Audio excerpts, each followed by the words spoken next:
Congolaises, Congolais, mes très chers compatriotes, dans la marche d'une nation, certains moments exigent davantage que la gestion du présent. Ils commandent d'envisager l'avenir avec lucidité et de le préparer avec courage. Lorsque les défis mettent à l'épreuve notre unité et notre destin collectif, nous devons savoir transcender nos clivages habituels, rassembler nos forces et transformer l'épreuve en une occasion de renouveau. C'est dans cet esprit de responsabilité, de rassemblement et de confiance en l'avenir que je m'adresse aujourd'hui à la nation. Depuis son accession à l'indépendance, notre pays a connu de grandes espérances, de remarquables élans de courage et des victoires dont nous pouvons être fiers. Mais il a également traversé des crises qui ont éprouvé son unité, affaibli ses institutions et retardé l'accomplissement de son destin collectif. À peine indépendante, notre jeune République fut confrontée aux sécessions, aux affrontements politiques, aux ingérences extérieures et aux luttes pour le pouvoir. Vinrent ensuite les longues années de forte concentration du pouvoir, les convulsions d'une transition difficile, les guerres successives, les violences communautaires, l'affaiblissement de l'autorité de l'État et la prédation de nos ressources. Depuis plus de 3 décennies, l'Est de notre pays porte dans sa chair la part la plus cruelle de cette histoire. 30 ans, ce n'est plus une crise passagère, c'est une génération entière qui est décimée. Des enfants sont nés sous le bruit des armes, ont grandi dans l'insécurité et sont devenus à leur tour les parents d'enfants qui n'ont jamais connu une paix véritable. Cela se passe dans notre pays. Des millions de nos compatriotes ont été tués, déplacés ou contraints à l'exil. Des femmes ont subi l'indicible. Des familles ont été dispersées, des villages détruits et des communautés autrefois unies dressées les unes contre les autres. Des richesses qui auraient dû financer nos écoles, nos hôpitaux, nos routes et notre développement ont alimenté la guerre, la contrebande et la criminalité transnationale. À Goma, Bukavu, Bunagana, Rutshuru, Masisi, Nyiragongo, Lubero, Beni, Djougou, Irumu, Calais, Uvira et dans tant d'autres territoires meurtris, des générations entières ont appris à vivre dans l'incertitude, à fuir dans l'urgence et à rebâtir sans cesse ce que l'agresseur et ses supplétifs venaient de détruire dans leur entreprise meurtrière. Pourtant, hier comme aujourd'hui, notre peuple a toujours résisté. Il a résisté par son courage, par sa foi et par son indéfectible attachement à l'unité nationale, porté par une conviction profondément enracinée, à savoir, malgré les épreuves, nous demeurons une seule nation, unie par une même communauté de destin. Car la République démocratique du Congo n'a jamais cessé de vivre dans le cœur de ses filles et de ses fils. C'est précisément cette fidélité à la République qui, chaque fois que la souveraineté, l'intégrité du territoire, l'unité nationale, la paix civile ou la stabilité des institutions étaient menacées, a conduit les Congolais à se retrouver autour d'une même table. Face aux armes, aux divisions et aux blessures de l'histoire, nous avons toujours su chercher, par la parole, le chemin du compromis. Le dialogue s'est ainsi imposé comme une voie du consensus, de la réconciliation et de la reconstruction nationale. Nous avons connu des tables rondes, des conférences, des concertations, des forums et des négociations. Certains de ces processus ont empêché notre pays de sombrer davantage. D'autres ont permis de restaurer les institutions, d'organiser des transitions, de mettre fin à des affrontements ou de rouvrir la voie démocratique. La Conférence nationale souveraine a porté une puissante aspiration à la démocratisation et à la vérité dans la gestion de l'État. Le dialogue intercongolais de Sun City a contribué à réunifier les institutions après des années de guerre et de partition de fait du territoire national. D'autres rencontres ont permis d'apaiser les tensions et de rapprocher des positions que tout semblait opposer. Ces processus ont produit des accords, des résolutions et des engagements importants. Pourtant, malgré ces avancées, les crises ont ressurgi, les blessures se sont rouvertes, de nouveaux groupes armés sont apparus, les tensions foncières et identitaires se sont aggravées et les réformes engagées n'ont pas toujours rendu l'État suffisamment présent et efficace dans la vie quotidienne de nos populations. Une question s'impose donc à notre conscience nationale. Pourquoi, 66 ans après l'indépendance, notre pays reste-t-il confronté aux mêmes fragilités, aux mêmes fractures et au retour régulier des mêmes crises? Pourquoi tant d'accords n'ont-ils pas encore produit une paix durable et irréversible? La réponse à cette interrogation ne réside ni dans la condamnation d'un camp, ni dans la mise en accusation d'une communauté ou d'une génération. Elle se trouve dans des fragilités plus profondes que nous devons examiner avec lucidité. La première est que nous avons trop souvent répondu aux crises par le partage du pouvoir plutôt que par la consolidation de l'État. Nous avons réparti les fonctions et les responsabilités sans transformer suffisamment les institutions appelées à survivre aux hommes et aux circonstances. Or, un arrangement politique peut être remis en cause. Seule une institution forte, légitime et durable protège la République dans le temps. La deuxième est que nombre de ces processus sont demeurés concentrés entre acteurs politiques dans des espaces éloignés des réalités quotidiennes de nos populations. Le peuple congolais a souvent été appelé à soutenir des conclusions qu'il n'avait pas véritablement contribué à élaborer.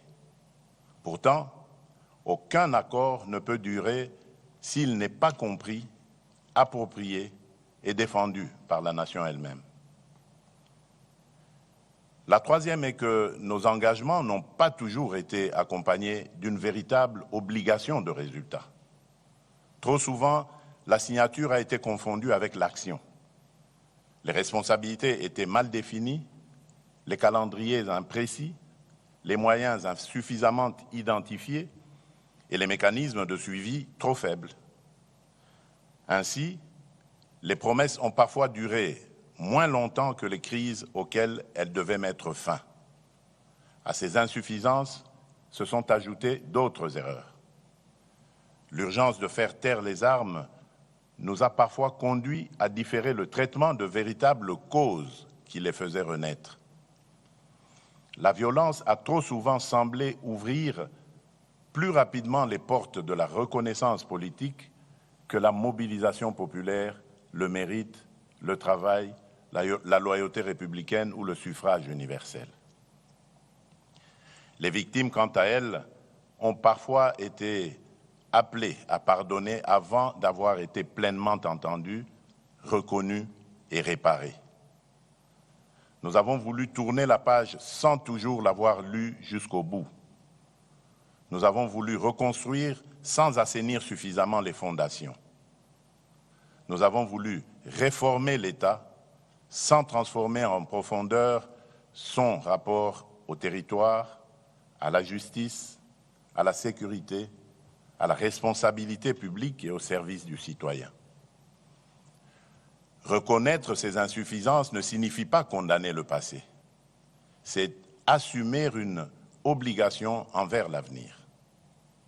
Mes très chers compatriotes, cette exigence de vérité sur nos fragilités internes ne doit prêter à aucune équivoque. Reconnaître nos faiblesses, ce n'est pas absoudre ceux qui agressent notre pays. Interroger nos erreurs, ce n'est pas relativiser l'occupation d'une partie de notre territoire.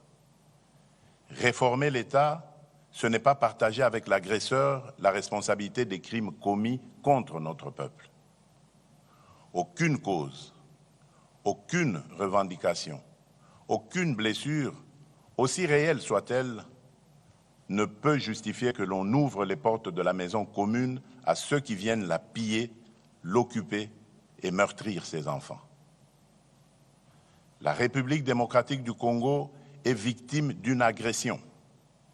Il ne s'agit ni d'une opinion, ni d'une thèse défendue par Kinshasa, mais d'un constat établi par les instances internationales compétentes et consacré par les résolutions 2773 et 2808 du Conseil de sécurité des Nations unies. Le droit international a clairement qualifié les faits. Des forces étrangères occupent illégalement une partie de notre territoire, tandis que des groupes armés y sèment la violence, imposent des administrations parallèles et pillent nos ressources. Notre position est claire et demeure inflexible. Nous exigeons le retrait complet, effectif et vérifiable de toutes les forces étrangères non invitées. La cessation de tout soutien politique, militaire, financier ou logistique aux groupes armés. Le démantèlement des administrations parallèles, le rétablissement intégral de l'autorité de l'État, ainsi que le retour dans la sécurité et la dignité de nos compatriotes déplacés. Nous continuerons à défendre chaque portion du territoire national, à protéger nos populations et à faire valoir les droits de la République devant toutes les instances compétentes. À nos vaillantes forces armées, à notre police nationale, à nos forces de sécurité ainsi qu'aux résistants patriotes Ouazalendo qui défendent la nation dans le respect de la loi, je réaffirme la reconnaissance de la République. Leur courage et leur sacrifice donnent tout son sens à notre combat pour la souveraineté. Beaucoup sont tombés au champ d'honneur. D'autres portent dans leur chair et leur mémoire les blessures du combat. À toutes et à tous, la nation exprime son infinie gratitude. Mes très chers compatriotes, depuis mon accession à la magistrature suprême, j'ai fait le choix de l'ouverture, de la consolidation de l'état de droit et du retour de la République démocratique du Congo au cœur des dynamiques régionales et internationales. J'ai privilégié la diplomatie sans jamais transiger sur notre souveraineté, notre intégrité territoriale, ni les intérêts fondamentaux du peuple congolais. Les processus engagés à Washington et à Doha, ainsi que les initiatives conduites sous l'égide de l'Union africaine, avec l'appui de la CIRGL, de la SADC, de l'Union européenne et des Nations unies, ont ouvert de nouvelles perspectives de sortie de crise. Le processus de Washington traite principalement de la dimension interétatique du conflit, des engagements de la République démocratique du Congo et du Rwanda, ainsi que des conditions d'une sécurité régionale fondée sur le respect de la souveraineté des États. Le processus de Doha porte notamment sur la cessation des hostilités avec l'AFC M23, les mécanismes de vérification, l'accès humanitaire et les conditions nécessaires à la stabilisation durable de l'Est de notre pays. L'Union africaine, à travers sa médiation et son panel de facilitateurs, veille à la cohérence africaine de ses démarches en coordination avec les organisations régionales et nos partenaires internationaux. Ces processus sont indispensables. Ils doivent être poursuivis avec constance et leurs engagements pleinement exécutés. Mais ils ne peuvent, à eux seuls, réparer toutes les fractures qui traversent notre nation. Face aux menaces extérieures, notre sécurité repose d'abord sur notre détermination à défendre la patrie, sur la solidité de nos institutions et sur l'efficacité de notre diplomatie.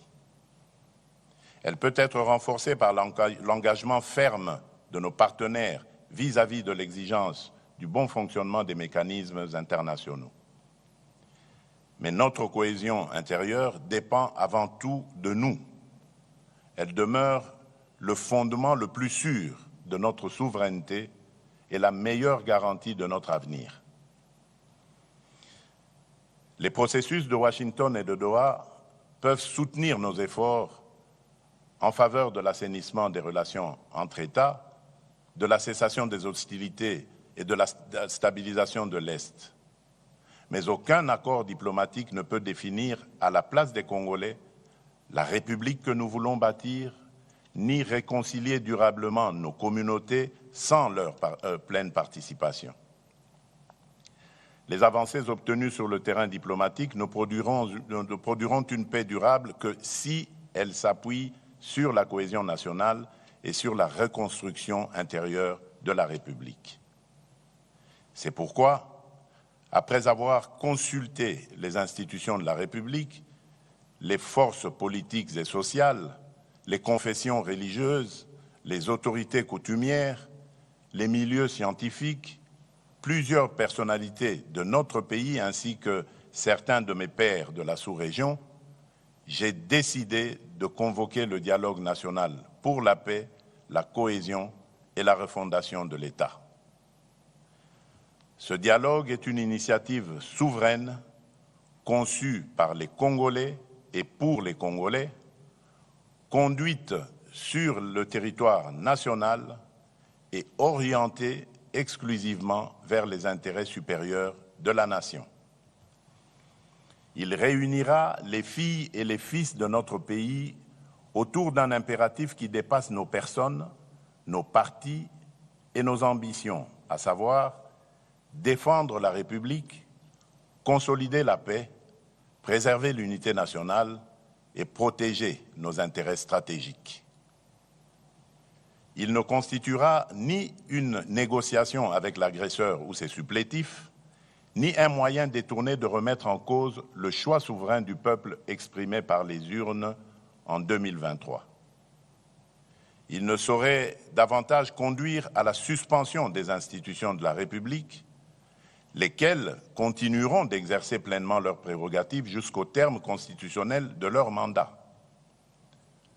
L'ambition de ce dialogue est claire: permettre au peuple congolais de ne plus seulement répondre aux manifestations successives de nos crises, mais d'en traiter enfin les ressorts profonds.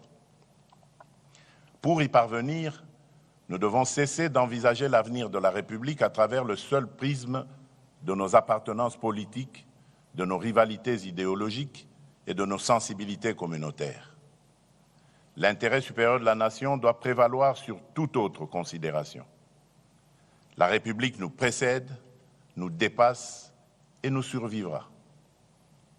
La cohésion nationale à laquelle nous aspirons ne commande ni l'effacement de nos divergences, ni la renonciation à la pluralité démocratique.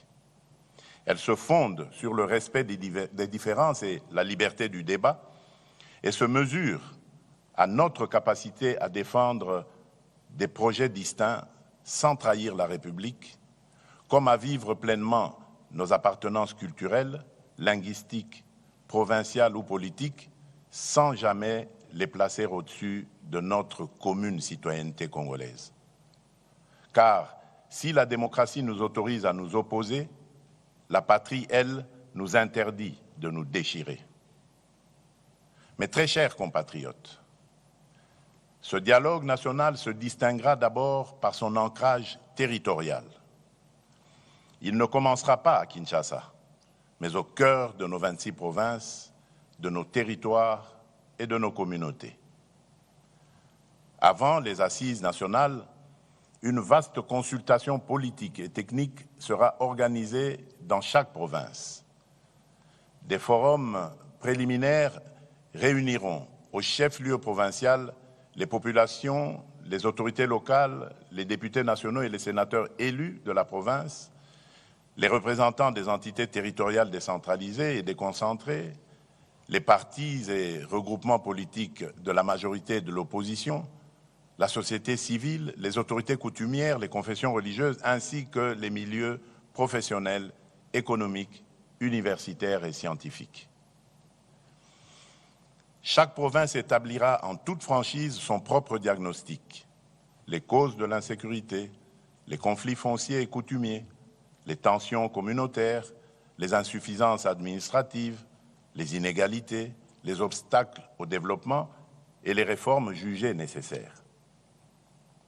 La consultation associera également les institutions et services publics nationaux, les entreprises et établissements publics, les organisations des femmes, des jeunes, des travailleurs, des personnes vivant avec handicap et autres personnes vulnérables, les entrepreneurs, les agriculteurs, les enseignants, les chercheurs, les artistes, les professionnels de santé, les acteurs de l'économie informelle ainsi que la diaspora congolaise. Chaque entité consultée formulera ses priorités et ses propositions. L'ensemble de ces contributions sera consolidé dans un document de synthèse nationale qui constituera le socle des travaux et garantira l'ancrage populaire des assises nationales. Ainsi, les assises de Kinshasa ne seront pas le point de départ du dialogue, mais l'aboutissement d'une parole recueillie à travers tout le pays. Le peuple congolais ne sera pas appelé à entériner les conclusions d'une négociation menée sans lui. Il sera la source, la conscience et le véritable auteur de ce processus. Les assises nationales réuniront des délégués reflétant la diversité politique, institutionnelle, sociale, territoriale et culturelle de la nation. Ce dialogue ne sera la priorité d'aucun parti, d'aucune institution, d'aucune confession religieuse, d'aucune personnalité ni d'aucune majorité politique. Il garantira une parole libre, contradictoire et responsable dans le respect de la Constitution, des lois de la République et de l'intérêt national. Telle sera sa différence. Une différence de méthode, d'ancrage et de nature. Toutefois, l'inclusivité ne signifie ni l'effacement des principes, ni la confusion des responsabilités. Nul ne sera exclu en raison de ses opinions, de ses critiques, de son appartenance politique, de son origine provinciale, de sa langue, de son ethnie ou de sa religion. Mais nul ne peut prétendre s'asseoir à la table de la nation tout en prenant les armes contre elle. Aucune arme ne conférera à son porteur un droit supérieur à celui que le suffrage reconnaît aux citoyens. Aucune conquête militaire ne pourra être convertie en légitimité politique. Aucun mouvement armé ne pourra invoquer l'inclusivité pour imposer par la force ce qu'il n'a pas obtenu par les voies démocratiques. Ne pourront donc pas participer à ce dialogue en qualité de composante politique ceux qui, à l'ouverture du processus, combattent par les armes l'ordre constitutionnel, occupent par la force une partie du territoire national, administrent illégalement des entités de la République ou agissent au service d'une puissance étrangère, en l'occurrence le Rwanda. Cette règle ne constitue pas une exclusion fondée sur les personnes, les opinions ou les appartenances. Elle exprime la réprobation de la nation à l'égard de ceux qui mènent la guerre contre la République, ses institutions et ses citoyens, tout en revendiquant les droits attachés à la vie démocratique. Le processus de Doha demeure le cadre approprié pour traiter avec l'AFC M23 des questions relatives à la cessation des hostilités, au désengagement, au cantonnement, au désarmement et aux autres modalités directement liées au conflit. Le dialogue national ne se substituera pas à ce processus. Il ne deviendra pas davantage une voie parallèle permettant d'obtenir par les armes ce que la démocratie et l'ordre constitutionnel n'ont pas accordé. Une voie de réintégration au sein de la communauté nationale restera néanmoins ouverte à ceux qui, à titre individuel, renonceront de manière sincère et vérifiable à leur engagement armé et à toute forme de violence et qui condamneront sans équivoque l'agression dont notre pays est victime.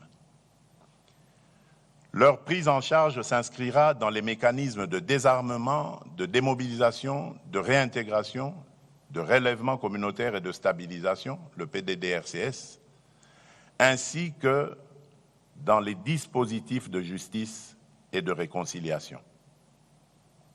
Mais attention, la paix ne saurait signifier l'impunité.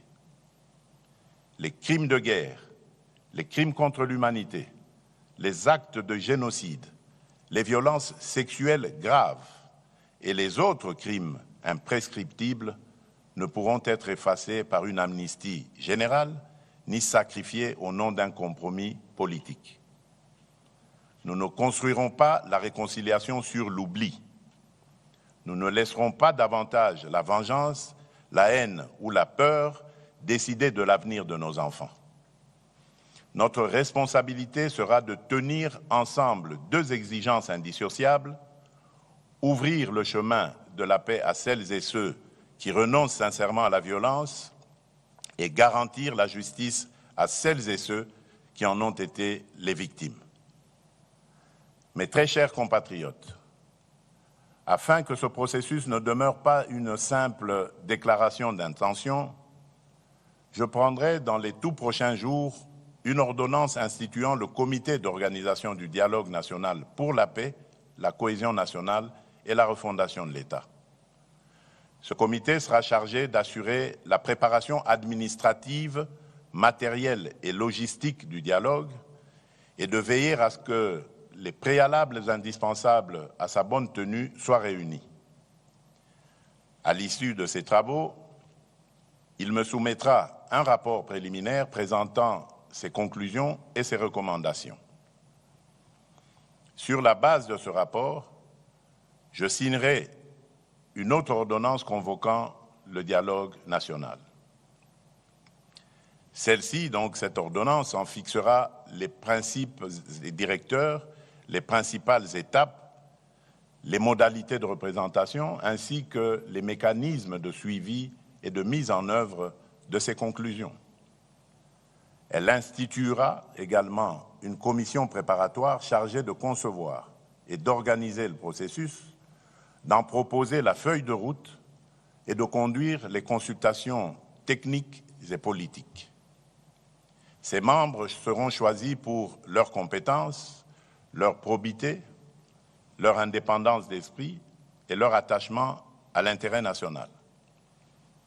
Les confessions religieuses y seront représentées et contribueront par leur autorité morale, leur expérience et leur proximité avec les populations à instaurer la confiance et à favoriser le consensus.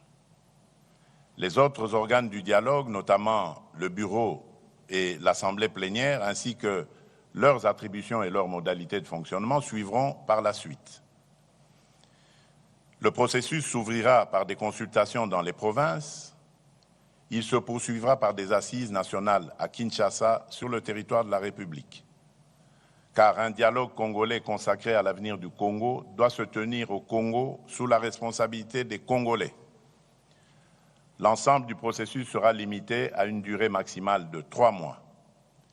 Il devra être suffisamment inclusif pour garantir une expression libre, pluraliste et représentative, tout en demeurant rigoureusement encadré afin de préserver l'enlisement, les manœuvres dilatoires et la dilution des responsabilités. Les assises devront aboutir à l'adoption d'un pacte national pour la paix, la cohésion et la refondation de l'État. Ce pacte ne sera pas une déclaration de principe sans lendemain. Ces conclusions seront réparties et mises en œuvre conformément aux compétences constitutionnelles de chaque institution. Ainsi, les engagements relevant du président de la République feront l'objet de décisions précises. Ceux qui relèvent du gouvernement seront traduits en actions assorties d'échéances, de moyens et d'objectifs mesurables. Les réformes relevant du Parlement lui seront transmises conformément aux procédures prévues par la Constitution. Une matrice politique de mise en œuvre précisera pour chaque engagement l'institution responsable, le calendrier d'exécution et les résultats attendus. Un mécanisme national de suivi sera institué et des rapports périodiques seront rendus publics. Chaque Congolaise et chaque Congolais devra pouvoir connaître les engagements exécutés, ceux qui restent à accomplir et les difficultés rencontrées. C'est par la transparence que nous reconstruirons la confiance. C'est par l'exécution que nous distinguerons ce dialogue de tous ceux qui l'ont précédé. Je compte également sur l'engagement des autorités coutumières, de la société civile et de l'ensemble des forces morales et sociales de la nation. Dans cette période décisive, leur ancrage auprès des populations sera essentiel pour contribuer à l'apaisement des tensions, au rapprochement des communautés et à la consolidation de la cohésion nationale. À notre invitation, les partenaires internationaux pourront accompagner la mise en œuvre des engagements nécessitant leur concours, notamment dans les domaines de la paix, de la reconstruction, de la justice transitionnelle, de la réforme du secteur de la sécurité et du développement, dans le respect de l'unité et des choix du peuple congolais.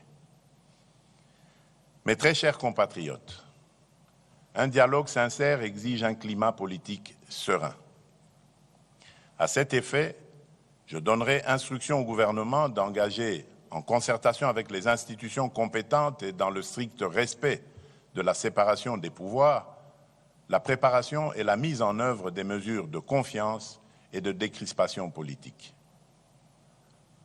Conformes à la législation en vigueur, ces mesures devront préserver l'indépendance de la justice, garantir les droits des victimes et tenir compte des impératifs de sécurité nationale, tout en favorisant un débat apaisé dans lequel chacun pourra défendre ses convictions sans haine, intolérance ni violence. Dans l'esprit de responsabilité et de concorde nationale qui guide cette démarche, je veillerai personnellement à ce que soient réunis dans le strict respect des lois de la République et des exigences de la paix civile les conditions de sécurité et de confiance nécessaires au retour et à la participation de ceux de nos compatriotes que les épreuves de notre histoire récente ont conduit, pour diverses raisons, à se tenir en marge de l'unité nationale. J'en appelle également à ceux qui se sont engagés dans des voies contraires à l'idée nationale, mais qui souhaitent aujourd'hui se ressaisir. Le moment est venu de renouer avec la République et de reprendre pleinement leur place au sein de leur communauté nationale.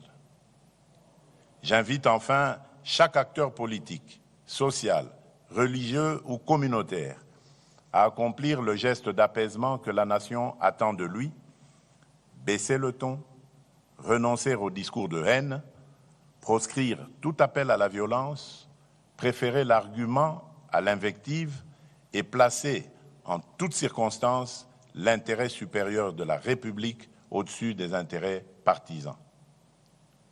Congolaises, Congolais, mes très chers compatriotes, l'heure n'est plus aux postures stériles. L'heure n'est plus aux querelles de préséance ni aux fractures entretenues au détriment du peuple. L'heure est au sursaut, à l'unité et à l'action. Au-delà des crises présentes, la démarche que nous engageons nous invite à un choix historique. Voulons-nous leur léguer une République condamnée à subir les crises ou un État capable de les prévenir et de protéger durablement sa population? Voulons-nous leur laisser un territoire immense mais inégalement administré, ou une puissance publique présente dans chaque province jusqu'au dernier village et à la dernière frontière? Voulons-nous une démocratie où chaque compétition politique menace la cohésion nationale, ou une république où les désaccords s'expriment librement sans compromettre la paix civile ni la continuité de l'État? Voulons-nous enfin leur transmettre une économie qui exporte ses richesses tout en maintenant son peuple dans la précarité, ou une économie qui transforme ses ressources, crée des emplois, réduit les inégalités et améliore réellement les conditions de vie? Nous devons bâtir une république où nul n'aura à prendre les armes pour être entendu, où l'appartenance ethnique, provinciale ou sociale ne sera ni un privilège ni un motif d'exclusion, où la justice ne sera pas l'apanage des puissants, où enfin notre diversité ne sera plus instrumentalisée pour nous diviser, mais reconnue comme une richesse et mise au service de l'unité nationale. Nous voulons une République réconciliée avec elle-même, respectée dans la région et capable d'assumer au cœur de l'Afrique le rôle que lui assigne son histoire, sa géographie, son peuple et ses ressources. À la jeunesse congolaise, je veux dire ceci. Ce dialogue ne concerne pas seulement le pays tel qu'il est aujourd'hui. Il engage l'État dont vous hériterez demain. Ne laissez personne décider de votre avenir sans vous. Prenez toute votre place dans ce processus. Portez-y vos idées, vos exigences, votre créativité et votre volonté de transformation. Rejetez les discours de haine, les manipulations identitaires et les appels à la violence. La République a besoin de votre intelligence, de votre énergie et de votre courage. Aux responsables politiques, je demande de mesurer pleinement la portée de ce moment. Le dialogue ne devra être ni un marché politique, ni un instrument de repositionnement personnel, ni une tribune de règlement de comptes. Il devra servir exclusivement la paix, l'unité nationale et l'intérêt supérieur de la République. Aux États et organisations partenaires, notamment les États-Unis d'Amérique, l'État du Qatar, l'Union africaine, l'Union européenne, les participants solliciteront un accompagnement ferme et constant.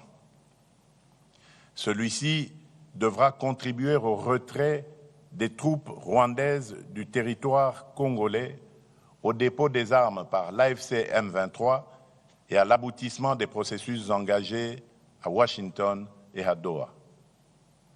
Pour ma part, je prends devant la nation l'engagement de garantir l'indépendance, la représentativité et la sécurité de ce dialogue. Je veillerai à ce qu'il ne soit confisqué par aucun camp ni détourné de sa finalité. Je veillerai également à ce que ces conclusions ne se perdent ni dans les calculs politiciens, ni dans l'oubli. Elles devront être traduites en décisions, en réformes et en résultats concrets pour notre peuple. Nous avons hérité d'un pays immense, mais d'un État encore fragile. Nous n'avons pas choisi cet héritage, mais nous pouvons choisir ce que nous en ferons. Il nous appartient de transformer les souffrances d'hier en fondation pour demain et transmettre aux générations futures non pas un pays perpétuellement à reconstruire, mais un État solide, une nation unie et une République souveraine, pleinement maîtresse de son destin. C'est dans cet esprit que je déclare officiellement lancé le processus du dialogue national pour la paix, la cohésion et la refondation de l'État. Que vive l'unité nationale, que Dieu bénisse la République démocratique du Congo et son peuple. Je vous remercie.